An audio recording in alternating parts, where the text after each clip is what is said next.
Hello and welcome to the final video of this series. Today's video is about the amplification of libraries prepared from Furbearer DNA.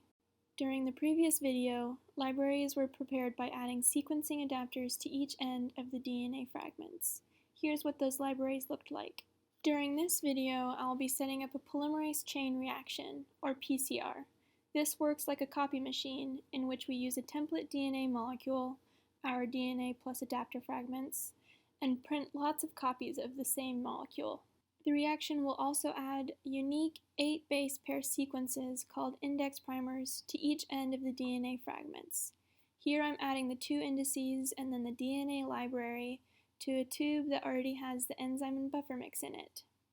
Each sample will have its own pair of known unique indices, which allows us to match DNA fragments to the correct sample when we sequence multiple samples at the same time. For this batch, we sequenced 59 samples together.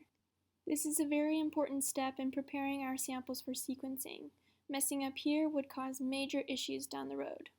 For example, if I accidentally added indices C and D to sample 1 and 2 and did not catch the mistake, then we wouldn't be able to differentiate sample 1 sequences from sample 2 sequences. Oh no! That is why we double, even triple check we are adding the right pair of indices to the right tube.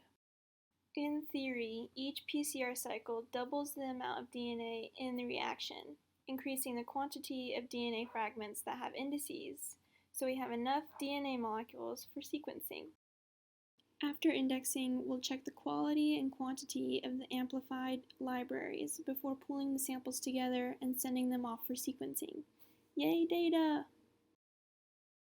Once everything is combined, the reaction will be incubated at 95 degrees Celsius for 5 minutes, then 98 degrees Celsius for 20 seconds, 60 degrees Celsius for 15 seconds, and 72 degrees Celsius for 30 seconds for 8 cycles of PCR, and finally 72 degrees Celsius for 1 minute.